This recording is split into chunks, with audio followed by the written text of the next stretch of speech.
चित्तौड़गढ़ के बस्सी तहसील में 3 नाबालिगों को सरेआम कपड़े उतारकर बेरहमी से पीटने का मामला सामने आया है। उन पर आरोप था कि उन्होंने एक मोटरसाइकिल चुराई है। तीनों छात्र और जो लड़के हैं वो दलित हैं और इन पर मोटरसाइकिल चुराने का आरोप था। इन तीनों दलित नाबालिगों के कपड़े उतारकर भीड़ ने एक पेड़ से बांध दिया और जमकर पिटाई और की। हम अपने दर्शकों को जो तस्वीरें दिखा रहे हैं वो उन्हें धुंधली लग रही होंगी। हम जानबूझकर इन्हें धुंधला करके दिखा रहे हैं क्योंकि यहाँ मामला नाबालिग बच्चों से जुड़ा हुआ है। और जिस बेरहमी के साथ इन्हें पीटा गया है वो कुछ परेशान करने वाली तस्वीरें हैं। ज्यादा जानकारी के लिए हम हर्षा कुमारी सिंह अपने संवाददाता के पास चलेंगे थोड़ी देर में। लेकिन जिस तरह से खबर आ रही है कि बहुत बेरहमी से इन्हें पीटा गया है, उसके बाद इन्हें कपड़े उतारकर गांव में घुमाया गया और उसके करीब 1-1.5 घंटे बाद शायद यहाँ पर पुलिस पहुंची है। तो और उन लोगों ने काफी गुहार लगाई कि कोई बचाए, आकर कोई सामने नहीं आया। उनकी हालत खराब है, अब वो अस्पताल में भर्ती हैं और इन तीनों को गिरफ्तार कर लिया गया है मोटरसाइकिल चोरी के आरोप में। ये सब नाबालिग हैं, ये सब नाबालिग हैं।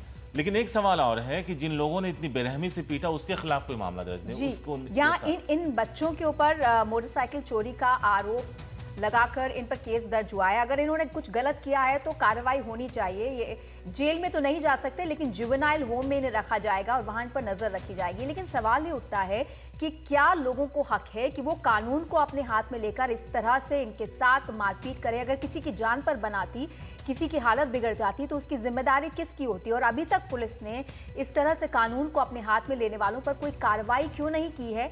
ये एक बड़ा सवाल उठ खड़ा होता है। और यहाँ पर शारीरिक एक जाति विवाद भी देखने को मिल रहा है। बताया जा रहा है कि ये जो नाबालिग बच्चे हैं जिन पर चोरी का आरोप है, ये एक नीची जाति के समुदाय से है, कंजर समुदाय से है, जो आमतौर पर गांव में दरकिनार कर दिया जाता है। एक सीमा के बाहर रहते हैं ये लोग। और जो चोरी की गई मोटरसाइकिल है ये किसी उच्च वर्ग के सदस्य की है और इसलिए यहाँ लोगों का गुस्सा ज्यादा भड़का। इसमें एक चीज यहाँ ये है कि 42 डिग्री टेम्परेचर है, वहाँ 42 डिग्री टेम्परेचर में उनके कपड़े उतार कर पेड़ से बांधकर पीटा, उन्हें आधे घंटे तक घुमाया।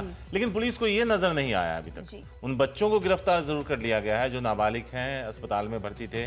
लेकिन जिन लोगों ने इस बेरहमी से पीटा है और इतनी बुरी तरह से 13 से 15 साल इनकी उम्र है इन बच्चों की, और तस्वीरें इतनी विभत्स हैं कि इनको हम दिखा नहीं सकते, इतनी बेरहमी से पीटा जा रहा है। लेकिन पीटने वालों पे अभी तक कोई कार्रवाई नहीं की गई। चश्मदीद बता रहे हैं कि करीब आधे घंटे तक इन्हें लाठियों डंडों से पीटा गया है और उसी की ये तस्वीरें हैं जो हम आपको दिखाने रहे हैं, क्योंकि परेशान करने वाली तस्वीरें हैं ये। और उसके बाद इन्हें गाँव में घुमाया गया है। ये मदद की गुहार लगाते रहे कि कोई इन्हें बचा ले, लेकिन कोई सामने नहीं आया। 1 घंटे के बाद जब पुलिस पहुंची तो पुलिस को भी मशक्कत करनी पड़ी इस भीड़ के बीच से इन बच्चों को निकालने को लेकर। सवाल यह है कि अगर मोटरसाइकिल चोरी का आरोप इन पर है तो कानून के हिसाब से कार्रवाई हो। पुलिस कह रही है कि इन्होंने इस बात को स्वीकार भी किया है। वो ठीक है कि उन पर कार्रवाई हो कानून के तहत, लेकिन कानून को हाथ में लेने वालों पर भी कार्रवाई होनी चाहिए। नाबालिग बच्चों को इस तरह से बेरहमी से पीटने वालों पर क्या पुलिस कुछ कार्रवाई नहीं करेगी? ये सवाल इस वक्त खड़ा हुआ है।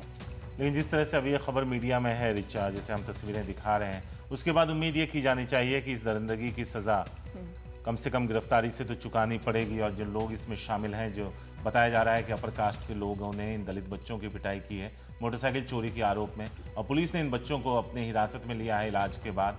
लेकिन जिन लोगों ने उन्हें इतनी बुरी तरह से पीटा उनके खिलाफ अभी तक कार्रवाई नहीं की गई है। लेकिन उम्मीद ये की जाएगी कि शायद उन पर भी जल्द कार्रवाई होगी और उन्हें भी गिरफ्तार कम से कम हम उम्मीद तो कर रहे हैं। अब चित्तौड़ की पुलिस, बस्सी तहसील की पुलिस इस पर कितनी गंभीरता दिखाती है, इस पर हम नजर रखेंगे और अपने दर्शकों को इस पर जानकारी देते रहेंगे।